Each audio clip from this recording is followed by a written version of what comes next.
무화과 나무의 비유를 배우라. 그 가지가 연하여지고 잎사귀를 내면 여름이 가까운 줄 아나니, 이와 같이 너희가 이런 일이 일어나는 것을 보거든 인자가 가까이 곧 문 앞에 이른 줄 알라. 내가 진실로 너희에게 말하노니 이 세대가 지나가기 전에 이 일이 다 일어나리라. 천지는 없어지겠으나 내 말은 없어지지 아니하리라. 그러나 그 날과 그 때는 아무도 모르나니 하늘에 있는 천사들도 아들도 모르고 아버지만 아시느니라. 주의하라, 깨어 있으라. 그때가 언제인지 알지 못함이라. 가령 사람이 집을 떠나 타국으로 갈 때에 그 종들에게 권한을 주어 각각 사물을 맡기며 문지기에게 깨어 있으라 명함과 같으니, 그러므로 깨어 있으라. 집주인이 언제 올는지, 혹 저물 때일는지, 밤중일는지, 닭 울 때일는지, 새벽일는지 너희가 알지 못함이라. 그가 호련히 와서 너희가 자는 것을 보지 않도록 하라. 깨어 있으라. 내가 너희에게 하는 이 말은 모든 사람에게 하는 말이라 하시니라. 아멘. 예, 마가복음 말씀 이제 보면서 끝부분으로 가고 있는데, 예수님의 인생의 마지막 주간을 보내고 계십니다. 마지막 주간을 보내시면서 이제 예수님께서는 예루살렘 그 안에서의 사역을 하고 있습니다. 그러면서 이스라엘 사람들을 보는 첫 번째, 예수님께서 예루살렘 사람들을 보는 영적인 상태는 열매 없는 신앙이었습니다. 말세에 열매 없는 신앙인이 된다는 것은 참 하나님 앞에 부끄러운 신앙이 아니겠습니까? 잎만 무성한 무화과 나무, 그런데 열매 없는 신앙. 지금 종말의 이때가 가까우고 있는 이때에 우리는 열매 있는 그런 신앙인이 되었으면 좋겠어요. 쉽게 말하면 전도의 열매도 있어야 되고 기도의 열매도 있어야 됩니다. 기도 응답의 열매가 있어야지요. 그런데 가끔 이런 질문을 해볼 때가 있습니다. 그동안 기도해서 받은 응답이 얼마나 있습니까? 하면 나는 없어요, 이렇게 말하는 분이 있어요. 여러분은 어떠세요? 여러분은 지금까지 수십 년 아니면 평생을 예수 믿으면서 기도를 많이 하셨는데 여러분의 기도는 얼마나 응답되셨습니까? 그 간증이 있어야 돼요.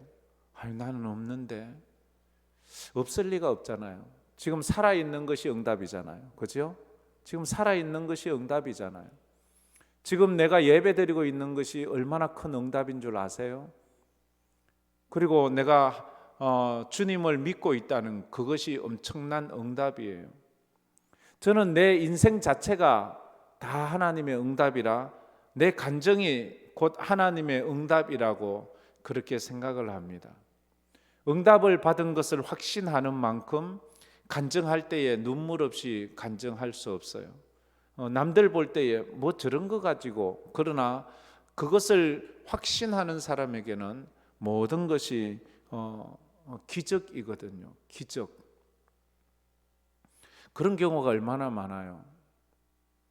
그때 바로 사역지가 연결되지 않았더라면 나는 그러면 집을 나와야 되고 당장 굶어야 되는 그런 상황에서 하나님은 한 번도 실수하지 않고 한 사역지를 그만두게 되면 그 다음 사역지가 바로 연결되고 이런 것들이 있잖아요. 여러분들 직장 생활이 그렇잖아요. 직장 생활 바로 연결 안 되면 한 달, 두 달 실직자로 있으면 뭐 먹고 사나요? 근데 하나님께서는 지금까지 그렇게 인도해 주셨잖아요. 예수님 당시의 종교인들은 사두개인들이었습니다. 사두개인들이 제사장 그룹이었지요. 제사 드리는 자들, 요즘 말하면 예배 인도하는 자들. 그런데 이들의 특징이 뭔가 하면 영적인 세계를 부정해요. 천국과 지옥을 부정해요. 내세를 부정해요. 부활도 부정해요. 인간이 죽으면 끝이래요. 이런 사람이 왜 예수를 믿을까요? 이런 사람이 왜 교회를 다닐까요? 저는 이해를 못하겠어요. 이런 사람은 교회하고는 전혀 관계가 없는 사람인데 영적이지 않아요. 영성이 없어요. 그저 철저히 세속화되어 있어요. 생각 자체가 먹고 입고 자고 즐기는 것밖에 몰라요. 그런데도 교회를 다녀요. 교회는 그런 데가 아니거든요. 교회는 철저히 영적인데, 영적인. 그래서 우리가 만나서 이제 신앙이 깊어지면, 물론 사람이니까 만나서 놀고 먹고 뭐 입고 쓰고 이런 얘기도 물론 해야 되지만, 그러나 우리가 이제 결론은 천국으로 이야기를 해야 돼요. 결론은 영적인 이야기를 해야 돼요. 결론은 성령 이야기를 해야 되고 예배 이야기를 해야 돼요. 왜? 우리 자체가 영적이잖아요. 우리가 결과적으로 저 천국에 갈 거잖아요. 그래서 우리 성도들이 원래는 모여서 이런저런 얘기, 뭐 괜찮아요. 자식 얘기도 하고 뭐 비즈니스 얘기도 하고 뭐 즐기는 얘기도 하고 하다가 결국은 천국 이야기로 끝나고 저 영적인 이야기로 끝내고 예배 이야기로 끝내는 이 한 해가 되기를 축복합니다. 여러분들이 가정교회에서 꼭 이렇게 하세요. 모이면 서로가 안부도 묻고 이래 하다가 결국은 끝에는 천국 이야기로 그렇게 가야 돼요. 근데 사두개인들은 그런 걸 몰랐어요. 예수님이 사람을 판단하는, 그리고 보는 기준, 평가하는 기준은 무엇일까요? 예수님이 이 성경을 보면서 특히 마지막 주간에 가서 예수님께서 사람을 평가하는 기준은 얼마나 돈이 많이 벌었나, 얼마나 그 사람이 세상적으로 유명하냐, 그거 아니었어요. 예수님이 사람을 평가하는 기준은 그가 하나님을 대하는 태도예요.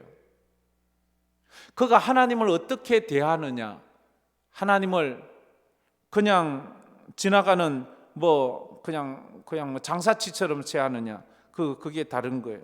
쉽게 말해서 바리새인이 하나님을 대하는 태도와 과부가 하나님을 대하는 태도가 달랐어요. 바리새인이 기도할 때에 하나님을 대하는 태도와 세리가 하나님을 대하는 태도가 달랐어요. 그 태도, 믿음이냐 믿음이 아니냐. 오늘도 그래요. 지금 여기 우리 다 있지만 우리가 지금 하나님을 내가 어떤 식으로 대하느냐에 따라서 하나님도 우리를 대해줘요. 하나님은 전능하셔서, 하나님은 내 인생을 주관하시고 내 인생의 생사화복을 하나님이 주관하신다는 그런 마음으로 하나님을 대하는 사람과, 하나님은 뭐 내 인생엔 별로 관심도 없어, 하나님은 무능해, 이런 생각을 하는 사람하고는 다르다는 거죠. 또 하나 더 직접적인 것을 보면 예수님은 사람이 어떤 사람이냐를 따라 달라요. 천국 갈 사람인지 지옥 갈 사람인지에 따라서 대하는 것이 달라요. 예수님은 천국 갈 사람은 그가 어떤 사람이든지 거기에 집중해요. 그가 나병 환자든지, 그가 세리든지, 그가 창기든지, 그가 어린아이든지, 그가 죽어 무덤에 갇혔든지, 그가 십자가에 못 박혀 피 흘려 죽어가든지, 천국 갈 사람이면 그에게 집중을 하시는 거예요. 근데 지옥 갈 사람이면 그가 어떤 사람이든지 그긴 관심이 없어요. 지옥 갈 사람에게는 관심이 없어요. 그가 왕이라도, 그가 부자라도, 그가 권세자라도 지옥 갈 사람에게는 관심이 없어요. 예수님은 천국 갈 사람에게 관심을 있습니다. 그런 면에서 오늘 여기 계신 모든 분들, 오늘 인터넷으로 함께 예배하는 모든 분들은 지금 예수님이 관심을 가지고 계신 줄 믿습니다. 할렐루야. 이게 우리의 믿음이어야 돼요. 아, 예수님은 내게 관심이 있어, 내게 집중하고 계셔. 왜? 나는 천국 갈 사람이거든. 이런 믿음이 있어야 돼요. 이제 예수님은 마가복음 13장에서 마지막 종말의 때의 모습을 예언으로 말씀해 주고 있습니다. 종말은 어떤 징조가 있을지. 타락한 시대의 정상은 종말과 심판에 대한 관심이 없다는 거예요. 하나님의 심판에 대한 관심이 없는 그때가 바로 종말이에요. 순간 심판이 오지요. 그때에 이미 예수님은 말했죠. 그때가 되면 성전이, 예루살렘 성전이 다 무너지고 없을 거야. 사람들은 믿지 못하지요. 사람들은 믿지 못했어요. 그러나 한순간에 예루살렘 성전이 무너지고 불타고 없어졌어요. 서서히 없어진 것이 아니라 어느 날 하루아침에 그렇게 되었어요. 북한의 평양에 초창기 우리 선교사님들은 평양을 중심으로 선교를 했습니다. 그래서 저 이북에 주로 메인 그 교회들이 거의 대부분 있었고, 이 남쪽으로는 그냥 아주 편파적으로 좀 이렇게 산만하게 그 교회들이 있었어요. 그런데 6.25 사면이 나면서 하루아침에 그렇게 큰 교회들이, 그렇게 많은 성도들이 하루아침에 싹 사라지는 거예요. 성전이 없어지는 거예요. 예배당이 없어지는 거예요. 언젠간 주님 오시기 전에 이런 징조들이 이 땅에도 일어날 수 있어요. 그리고 이단들이 덕실되는 거예요. 가짜가 진짜 행세를 해요. 요즘만큼 그렇게 가짜가 진짜 행세를 하는 게 어디 있나요? 지난주인가요? 지난주인가요? 우리 러시아의 박선자 선교사님 아버님 소천하셔서 선교사역위원회 임원들과 우리 저 광주에 다녀왔습니다. 그게요, 나 깜짝 놀랐어요. 그거 가니까요, 신천지 예배당이 있는데 와, 무슨 뭐 완전 궁궐 같아요. 궁궐 같아요. 와, 그런 거 보면요, 우리는 우리끼리 있으니까 뭐 예배당이 커 보이고 이러지요. 신천지 그 모인 회집 그 예배당하고 우리 교회 보면요, 우리 교회는요 아주 작아요. 너무 작아요. 그건 한 10층 정도 되지요. 그런 게 막 어마어마하게 커요. 광주에도 그렇게 큰 게 있더라고요. 하나님의 교회는요, 여기에 대봉동 근들바위 그 앞에, 대성교회 그 앞에 하나님의 교회 얼마나 커요. 이거 뭐 대구 시내 교회 중에 그 정도 큰 교회 없어요. 어느 교회가 그만큼 커요. 물론 뭐 아주 큰 대형 교회 한 몇 군데는 있을 수 있는데 가짜가 더 그래요. 그리고 재난이 일상이 된대요. 종말일 때는 재난이, 전쟁, 지금까지 전쟁이 끊어진 적이 없잖아요. 천재지변, 기근, 지진 점점 세지지요. 점점 강도가 세지고 더 그 폭이 좁아지고 있죠. 금방금방 또 일어나고 또 일어나고 이렇게. 그래서 그것이 일상이 돼버렸어요. 지금 미세먼지 이번 주 굉장히 강하다. 미세먼지가 언제부터 왔어요? 근데 우리는 이게 당연하잖아요. 이제는 이게 어떻게 당연한가요? 불과 얼마 되지 않았어요. 제가 초등학교 다닐 때 우리 선생님이 이런 말을 할 때 우리가 얼마나 웃었는지 몰라요. 얘들아, 니들이 이제 좀 크면 물을 사 먹을 거야. 이렇게 말해요. 그때 우리 어릴 때 물을 사 먹다니, 그거 어느 정신 나간 인간이 물을 사 먹어. 물 또랑까 물 퍼먹으면 되는데, 뜨레바고 물 퍼먹으면 되는데, 아이고 선생님 그 말도 안 되는 소리를 하지 마세요. 무슨 물을 사 먹습니까? 근데 요즘 물 당연히 사 먹잖아요. 물 또레박 퍼서 먹는 사람 어디 있어요? 수돗물 사 먹잖아요. 수돗물도 못 믿어서 우리 정수기 쓰잖아요. 이게 불과 몇 년이 됐습니까? 근데 거기서 한 걸음 더 나가서 그 선생님이 어디서 그런 걸 봤는지 그런 얘기, 얘들아, 근데 물만 사 먹는 것이 아니라 니들 좀 있으면 공기도 사서 마셔야 돼. 그 말을 했어요. 지금도 그 말하면 웃을 거예요. 근데 지금 현실화돼 가고 있잖아요. 미국 가니까요, 길거리에 조그마한 산소 탱크에가 있고 이래 끌고 다니면서 코에 이래 꽂아가지고 다니는 사람 더러 많아요. 이 폐가 약하거나 이런 기관지가 약한 사람들은 이걸 늘 해가 다녀야 되거든요. 그냥 그거 끌고 다녀요. 그냥. 근데요, 이런 날이, 이게 우리는 일상이 되어버렸어요. 일상이. 비가 오면 우산을 써야 되는 이유가 비를 맞지 않기 위해서 쓰는 것이 아니고 산성비를 맞지 않기 위해서 쓰는 거예요. 그렇잖아요. 언제부터 이래 됐어요? 이런 것들을 보면서 성도들은 이게 종말이구나 라는 것들을 우리가 알아가야 되는 거예요. 그래서 이런 종말의 징조가 있을 때 예수님은 약속했어요. 그게 13장 26절에 그렇게 말했죠. 13장 26절 말씀 우리 다 같이 한번 읽겠습니다. 그때에 인자가 구름을 타고 큰 권능과 영광으로 오는 것을 사람들이 보리라. 그때에 이런 종말의 징조들이 있을 그때에 인자가 구름 타고 큰 권능과 영광으로 오는 것을 사람들이 그때에. 그래서 우리 때에 오면 좋겠는데 뭐 안 오셔도 뭐 우리가 뭐 어쩔 수 없지만 그렇지만 또 우리 자녀들 생각해서는 또 좀 늦게 오시는 것도 괜찮지만 뭐 우리 때에 오셔도 얼마나 좋겠어요. 우리가 구름 타고 주님 맞이하러 또 올라가서 주님 맞이할 수 있으니까. 이런 표현은 우리 교회에서 일제시대 때는 교회에서 늘 일반적으로 했어요.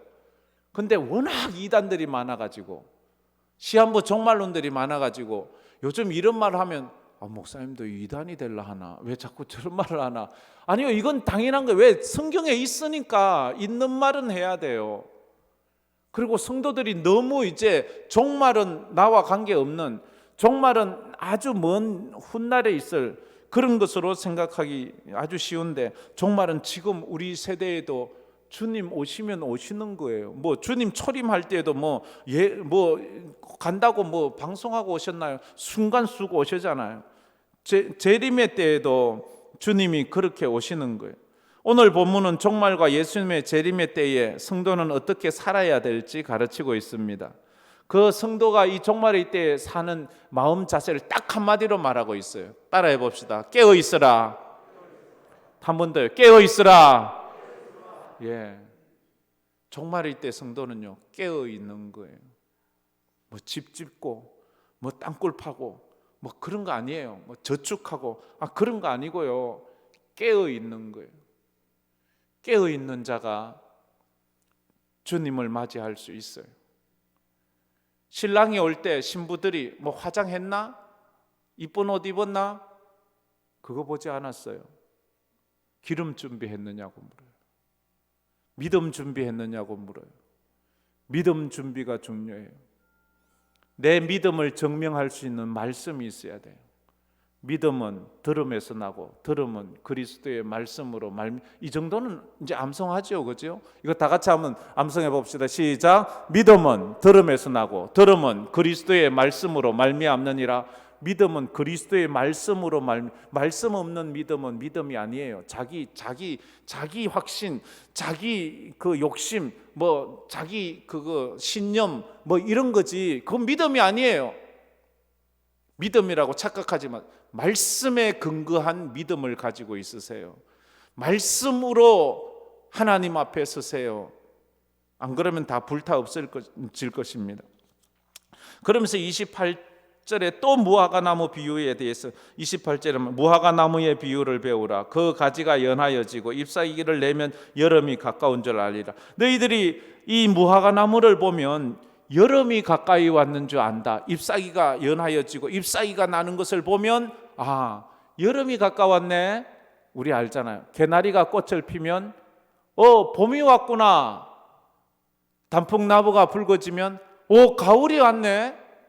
할 수 있듯이 이스라엘 사람들은 무화과나무가 잎을 내면 여름이 오는구나 이것을 알듯이 예수님이 말씀한 마지막 날의 징조들, 성전이 사라지고 이단들이 득실되고 자연재앙, 재난들이 일상화되는 그 정상은 무화과나무에 잎이 나는 것과도 같다는 거예요.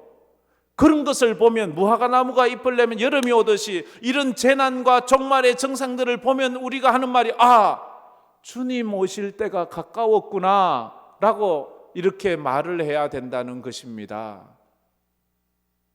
근데 참 예수님 2000년 전부터 온다고 했는데 아직도 안 와. 그래서 우리는 좀 더 쉬어도 돼. 그러면 안 돼요. 우리가 이런 종말론적 사상을 가지고 더 믿음으로 주님 맞을 준비해야 돼요. 문제는 주님이 오시는 종말도 있지만 내가 주님 앞에 가는 내 개인적 종말이 언제 있는지 모르잖아요. 개인적 종말 알아요? 여러분 몇 년 더 살 거예요? 아무도 몰라요. 오늘 제 친구가 몇 년 전에 죽었는데 죽기 전날 밤에 전화를 했어요. 저하고는 카톡만 하고 우리 집사람하고는 전화까지 했는데, 제 친구들은 전부 우리 집사람 친구거든요. 왜냐하면 저하고 우리 집사람은 그 캠퍼스 커플이라 가지고 같은 그 반에서 같이 다 공부해. 그래요. 내 친구는 다 우리 집사람 친구예요. 그래, 나하고는 카톡만 하는데 우리 집사람하고는 전화를 해요. 그래, 내일 저녁에 만나자고 전화를 했어요. 자고 일어났어요. 아침에 연락이 왔는데 죽었대요.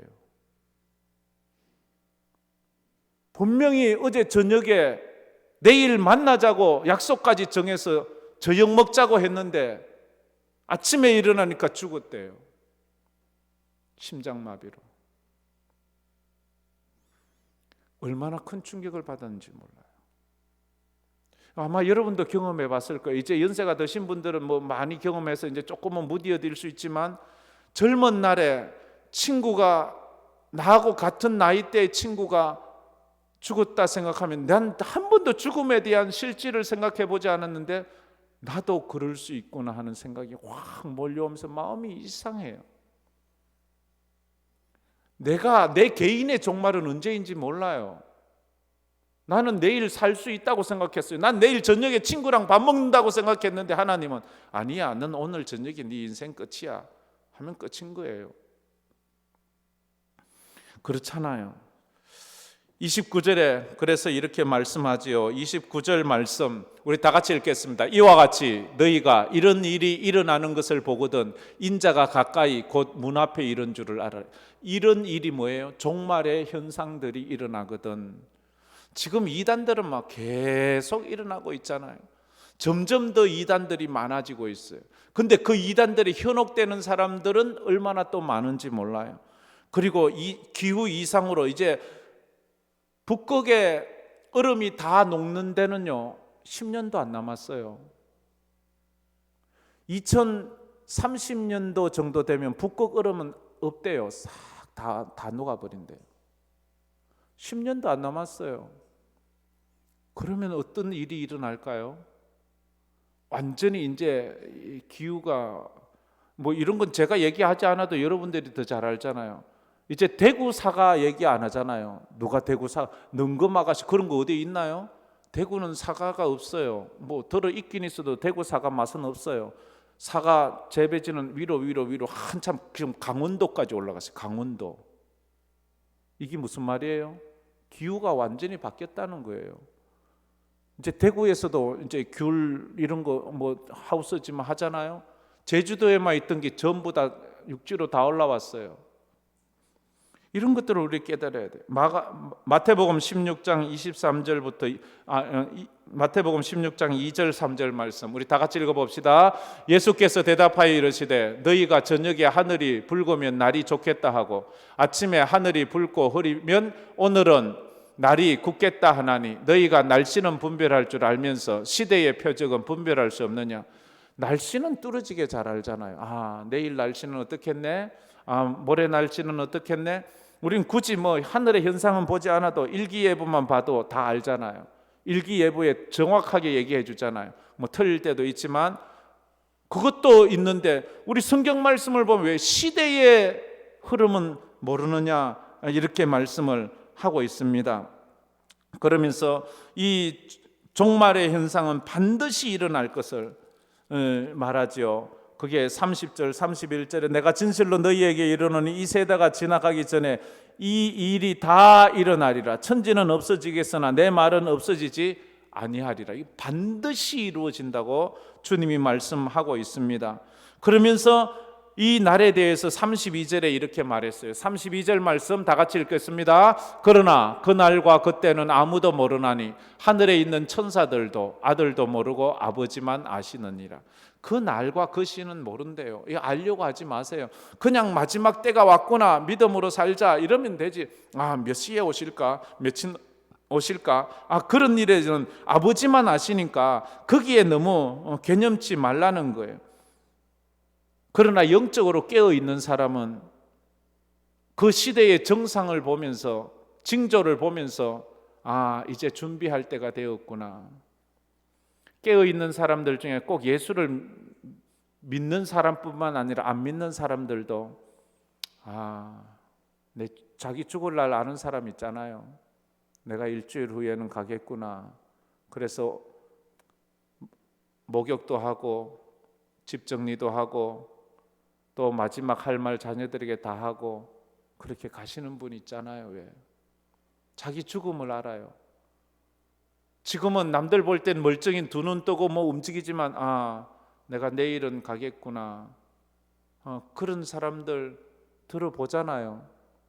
예수 믿는 사람들 중에서도 그런 분들이 계세요. 늘 기도 많이 하시고 그렇게 믿음 생활 잘한 사람은 하나님이 날 오라고 하시는구나 해서 그렇게 자기 이제 마지막을 다 준비하고 잘 가요.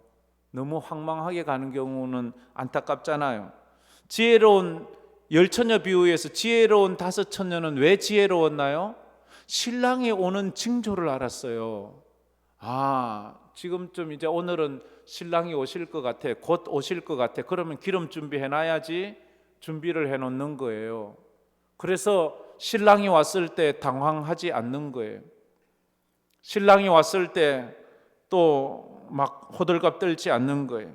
그래서 뭐라고 말합니까? 33절에 이렇게 말하죠. 33절 말씀 다 같이 읽겠습니다. 주의하라, 깨어있으라. 그 때가 언제인지 알지 못함이라. 우리에게 막 주의하라, 주의 집중해라, 그리고 깨어있으라. 시험에 들지 않게 깨어있으라고 주님은 늘 말하잖아요. 도적같이 임할 것이다. 도적은 온다는 것 이야기하고 오는 도적은 없어요. 그 도적이 가면 이야기하면 붙잡혀 가지요. 그런 바보는 없어요. 도적은요 전혀 주인이 모를 때에 와요. 그런데 주인은 딱 보면 도적이 올 만한 때를 아는 주인은 이미 다 준비해 놓은 주인은 알아요. 오늘 비가 온다. 오늘 뭔가 이렇게 주의 집중하기, 그러면 도적이 들 수가 있겠네. 그러면 문단속을 잘하면 돼요. 근데 이 도적이 올 만한 환경인데도 문단속도 안 하고 있으면 도적이 들어올 수밖에 없는 거 아니겠어요? 깨어있으라는 말은요 잠자지 말란 말 아니에요. 깨어있으라는 말은 직장도 그만두라는 말이 아니에요. 깨어있으라는 말은 집 팔고 논 팔고 다 팔고 그냥 아무것도 하지 말라는 그런 말이 아니에요. 깨어있으라는 말은 다른 데 가지 말고 교회만 주저앉아 있으라는 말이 아니에요. 깨어있으라는 말은 말씀을 붙잡고 있으라 이 말이에요. 말씀을 붙잡고 있으라. 말씀을 붙잡고 있으라는 말이 이 말씀만 붙잡고 있으라는 말이 아니잖아요. 이거 베개하면 돼요? 이거 끌어안고 살면 돼요? 그런 말이 아니잖아요. 이 말씀이 내 속에, 내 마음 속에 꽉 새겨서 이 말씀이 나를 이끌어가게 해야 돼요. 새해 기도 제목을 쭉 봤어요. 이런 기도 제목을 적으신 분들이 있어요. 하나님을 만나게 해주세요. 올해는 하나님 만나게 해주세요. 올해는 영적인 체험을 하게 해주세요. 올해는 성령 충만하게 해주세요. 참 좋은 표현 같은데 너무 추상적이잖아요. 그죠? 좀 추상적인 기도 제목을 실질적인 기도 제목으로 바꾸었으면 좋겠어요. 이 너무 추상적인 것은 멋져 보이기는 하는데 그것이 이루어지지 않아도 별로 실망하지 않아요. 그거는 그리고 이루어지지 않아도 죄책감도 느끼지 않아요. 너무 추상적이니까. 근데 실질적인 아주 현실적인 기도 제목은 우리로 하여금 그걸 이루려고 노력해요. 뭐냐 하면 예를 들어서 난 올해 성경 일독하게 해주세요. 구체적이잖아요. 내가 올해는 새벽 예배를 꼭 드리게 해주세요. 이건 그 딱 정해져 있잖아요. 그러면 저는 매일 나오라고 하고 싶지만 여러분이 이제 처음 시작하는 분은 일주일에 이틀부터 시작하세요. 그리고 3일, 4일 그렇게 쭉쭉 늘려가 보세요. 그랬으면 좋겠어요. 지금 한 번도 안 하고 있는 사람 보고 매일 나오라 그러면 아예 도전조차 안 할 거니까 일주일에 이틀 한번 도전 한번 해보세요. 지금 한 번도 못 하시는 분. 그리고 창세기를 넘겨보지 못한 사람, 성경 읽기에 한번 도전해 보세요. 여러분 한번 내가 모세오경이라도 한번 읽어봐야지, 아니면 내가 구약이라도 한번 읽어봐야지. 그거 한번 도전해 보세요. 그리고 좀 이제 이런 거에서 좀 이제 통과된 사람은 원래 내가 단기 선교 한번, 우리 선교지 한 군데 한번 가봐야지. 해외여행할 계획을 가지고 계신 분이 있다면 해외여행 가세요. 그런데 선교지를 가세요. 선교지 가서요, 관광하세요.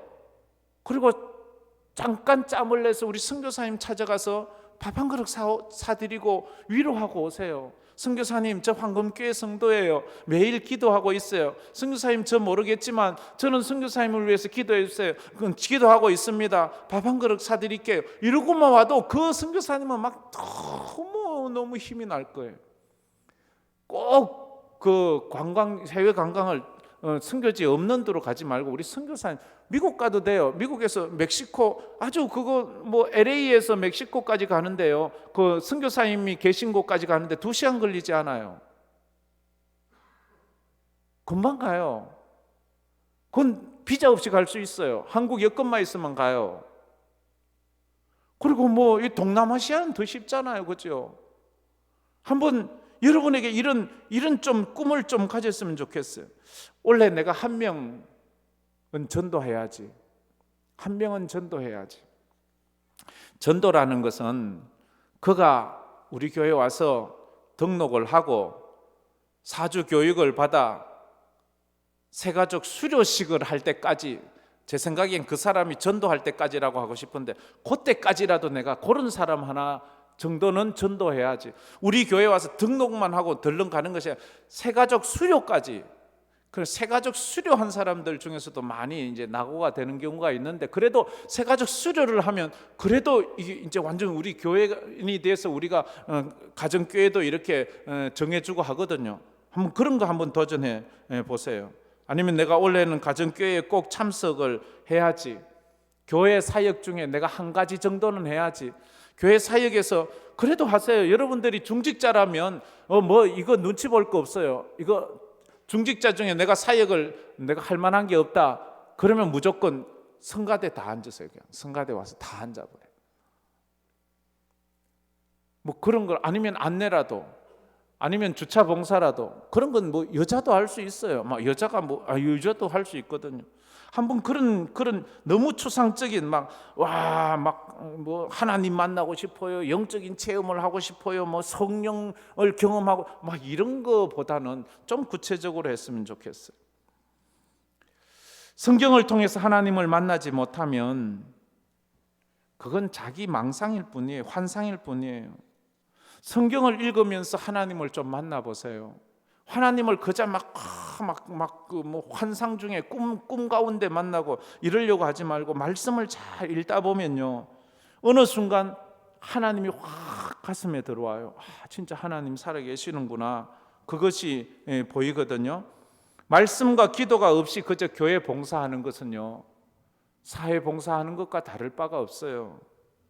영적이지 못하기 때문에 그렇거든요.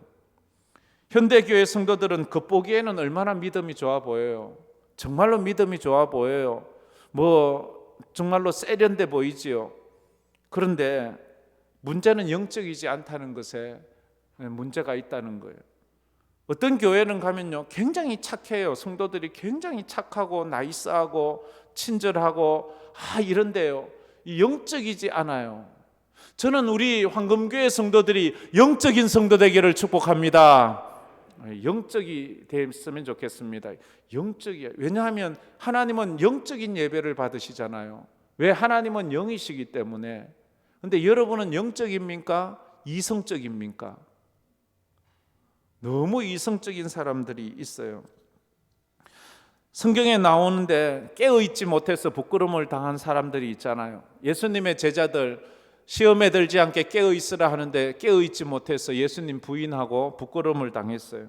사도행전 20장에서도 드로아에서 바울이 설교할 때 창문에 걸터 앉아 졸고 있다가 창문에서 3층 창문에서 떨어져서 죽을 뻔한 유두고, 그래서 정말로 우리가 깨어 있어야 돼요.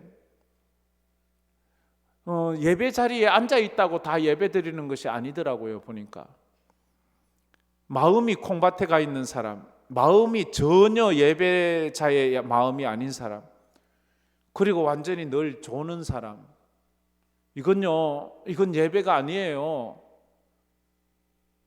착각하지 말아요. 그 다음에 이 성가대에 있는 분들 중에 가끔 저에게 건의를 해요. 성가대에 앉아서 자꾸만 존다고. 그건 안 돼요. 그게 피곤해서 그런 건 이해해요. 근데 그게 습관이 돼서는 안 되거든요. 습관이 안 되도록 우리가 조심해야 돼요. 깨어 있으려면 말씀에 자신의 믿음과 삶을 비추어 봐야 돼요. 말씀이 거울이 돼야 돼요. 그리고 나를 비추어 봐야 돼요. 그리고 내 신앙의 현 주소가 어디인지를 알아야 돼요.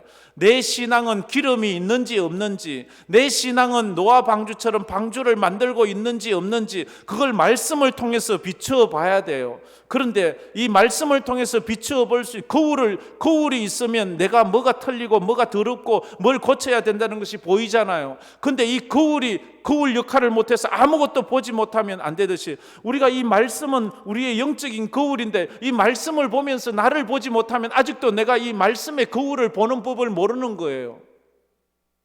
그래서 큐티를 하라는 거예요. 설교를 잘 들으라는 거예요. 설교를 나에게 적용시키지 못하는 사람은 아직도 이 성경을 거울로 쓰지 못하는 사람이에요. 설교를 들으면서 남의 이야기로, 아이고 이거 김 집사가 들어야 되는데, 아이고 이건 박 집사가 들었어야 되는데, 왜 자기는 왜 빼지나요? 남의 잘못을 보지 말고 자기를 봐야 돼요. 그 자기를 보는 거울을 쓰지 못하는 사람, 이건 자기를 못 보는 거예요. 큐티를 하고 설교를 들으면, 그렇지, 내가 부족하지. 하나님께서 내게 이런 말씀을 하시는구나. 그래, 내가 이걸 고쳐야지.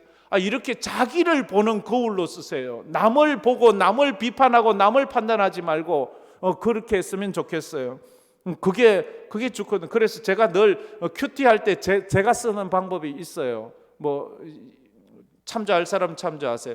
저는요, 어떤 말씀을, 설교를 들을 때도, 혼자 성경을 읽을 때도, 찬송을 부를 때도 내가 쓰는 큐티의 3단계 방법. 첫 단계, 이 오늘 말씀에서 하나님은 어떤 하나님인가? 설교에서 지금 오늘 오전 설교도 그렇고 오후 하나님은 어떤 분이신가? 저 설교자는 하나님을 어떤 분이라고 말하지? 오늘 설교 본문은 하나님은 어떤 분이라고 말하나? 두 번째, 오늘 설교에서 설교자는, 오늘 본문에서 성경은 인간은 어떤 존재라고 말하는가? 인간은 어떤 존재지? 하나님은 어떤 분이고 인간은 어떤 존재지? 세 번째, 마지막으로, 그럼 나는 어떻게 살아야 하나? 하나님은 이런 분이시고, 오늘 오후 말씀 한번, 하나님은 언젠간 오시는 재림의 주님, 심판의 주님이신데, 인간은 어떤 존재예요? 그 심판을 준비하지 않으면 멸망할 존재잖아요. 준비된 사람은 다시 오시는 주님과 함께 천국으로 가지만, 준비되지 못한 사람은 다시 오신 주님에게 심판받아 지옥 가잖아요. 그러면 세 번째, 나는 어떻게 살 것인가? 나는 어떻게 살 것인가? 딱 나오잖아요. 나는 준비를 해야 되겠구나. 나는 깨어 있어야 되겠구나. 이게 오늘 설교만 아니라 모든 설교를 이런 식으로 적용해 가세요. 그리고 메모를 좀 남기세요. 여러분, 원래는 주일 설교를 꼭 좀 메모했으면 좋겠어요. 제가 오늘 원래는 이 피택자 모임을 오늘 오후에 하려고 했었는데 제가 그만 깜빡 잊어버렸어요. 나이가 한 살 더 먹으니까 작년만 해도 안 그랬는데, 어쨌든 죄송합니다. 우리 다음 주에 우리 피택자들 오리엔테이션 잠깐 모이도록 하겠습니다. 아마 우리 연락을 다 드리기로 했습니다. 피택자들은 다이어리를 꼭 구입하세요. 그리고 지난주부터 설교를 메모하세요. 많이 할 건 없어요. 그냥 어쨌든 한 페이지 그 안에서 그 메모하세요. 주보에 이미 그게 교환이 나가 있기 때문에 그거 참조하면 될 거예요. 지나간 거 몰라요. 아니면 유튜브 들어보면 다 나와 있어요. 1년 전 거, 2년 전 거까지 아주 다 있어요. 아니, 걱정 안 해도 돼요. 여러분 구독 신청해놨으니까 구독만 딱 누르면 지금까지 우리 교회 새벽 예배 드렸던 거, 수요 예배 한 거, 금요 기도회 한 거, 주일 오전, 주일 오후 예배 다 있어요. 이 수십 개, 수백 개가 다 있어요. 어떤 교회, 다른 교회 어떤 분은 우리 교회 분 뭐 제 설교를 그렇게까지 들을 건 없는데 완전 다 들었대요. 막 유튜브에서 매일 다 듣는데 그래 참 그렇게 내가 훌륭하지 못할 텐데 어쨌든 간에 우리 이 피택자들은 다이어리 써서 설교를 메모하세요. 그리고 제일 끝에 자기 적용을 한번 해 보시면 좋을 것 같아요. 하나님의 말씀을 보고 비춰봐야 돼요. 데살로니가 전서 5장 6절에 이렇게 말씀했지요. 우리 다 같이 한번 읽어보겠습니다. 그러므로 우리는 다른 이들과 같이 자지 말고 오직 깨어 정신을 차릴지라. 그러므로 우리는 다른 이들과 같이 자지, 다른 사람들은 지금 자고 있대요. 육체적인 자는 거를 말 영적으로 자고 있대요. 영적으로 다 자고 있대요. 마지막으로 현대인들을 누군가는 이렇게 말했어요. 목류병 환자들이라고. 목류병 환자는 어떤 분이에요? 목류병은 자면서 막 움직이는 걸 목류병이라 하지 않아요? 그런데 목류병자의 특징이 뭐예요? 자다가 막 움직이는데 잠에서 깨어나서는 기억을 못해요. 내 옷이 왜 이래 더러워져 있지? 내 발에 왜 이렇게 상처가 있지? 영적으로 자고 있는 사람도 똑같아요. 와서 예배당에 왔다 가요. 왔다 가는데 아무것도 기억을 못해요. 예배당 와서 예배 드려요. 나가면 다 잊어버려요. 작년에 여러분 목류병 환자처럼 신앙생활 하지 않았나요? 작년에 기억나는 메시지가 있나요? 작년에 제 설교 제목 기억하세요? 잘 못하시는 모양이에요. 그 하시는 분도 있을 거예요. 근데 이거 못한다면 여러분 중에서 뭐지 익하는 사람은요 생각을 해봐야 돼요. 작년의 표어가 뭐예요? 예수를 깊이 생각하라. 52주 동안 제가 거의 빠짐없이 그 설교를 했어요. 올해는요 제가 저 설교할 거예요. 하나님과 동행하는 그리스도. 하나님 맨날 그 목사님 좀 딴 주제로 좀 하세요. 아니 1년 내 저걸로 해도 기억을 못 하는데 딴 거 기억 못할 거 왜 해요? 똑같은 거 해도 기억도 못 하는데. 그렇잖아요. 우리가 하나님 앞에 우리가 그걸 알아야 돼요. 여러분은 작년 한 해 어떤 신앙생활을 했습니까? 깨어있는 신앙생활을 하셨나요? 기억나는 게 있어요? 작년에 기도했던 기도 제목 중에 기억나는 게 있어요? 깨어 있어야 돼요. 믿음으로 깨어 있어야 된다. 주님 오셨을 때 우리가 할 말이 있어야 돼요. 그래서 마지막으로 우리 37절 마지막으로 읽고 마무리했으면 좋겠어요. 37절 말씀 다 같이 읽겠습니다. 깨어 있으라. 내가 너희에게 하는 이 말은 모든 사람에게 하는 말이니라 하시니라. 깨어 있으라. 모든 사람에게 한대요. 우리 이 말씀을 생각하면서 이 찬양 한번 불러보도록 하겠습니다. 천국을 소망하는 그런 찬양입니다. 우리 힘차게 한번 박수 치면서 그렇게 찬양했으면 좋겠습니다.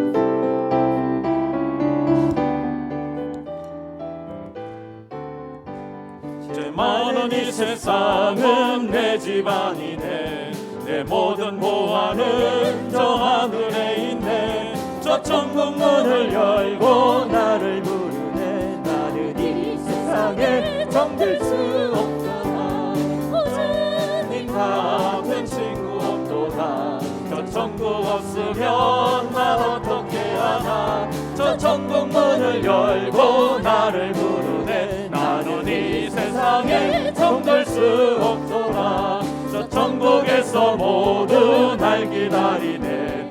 내 주 예수 피로 죄 씻음 받았네. 나 비록 약하나 주님을 지키리. 나는 이 세상에 정들 수 없도다. 주님 같은 친구 없도다. 저 천국 없으면 난 어떻게 하나. 저 천국 문을 열고 나를 부르네. 나는 이 세상에 세상에 정될 수 없도다. 저 영광의 땅에 나 길이 살겠네. 손잡고 승리를 외치는 성도들, 기쁜 찬송 하늘 울려 퍼지네. 나는 이 세상에 정될 수 없도다. 오 주님 같은 친구 없도다. 저 천국 없으면 난 어떻게 하나. 저 천국 문을 열고 나를 부르네. 나는 이 세상에 정될 수 없도다. 오 주님 같은 친구 없도다.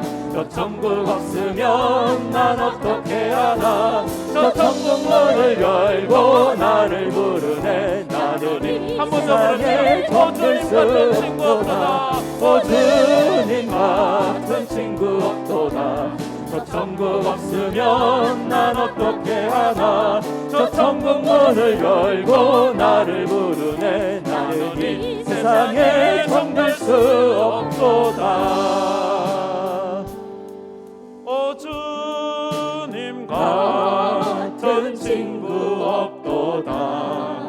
저 천국 없으면 난 어떻게 하나. 저 천국 문을 열고 나를 부르네. 나는 이 세상에 정될 수 없도다. 할렐루야. 우리 모두 천국에서 만납시다. 천국은 분명히 있습니다. 확실히 있습니다. 그곳에 주님 계십니다. 천국의 믿음을 잃지 않았으면 좋겠습니다. 우리 한번 다 같이 통성으로 기도했습니다.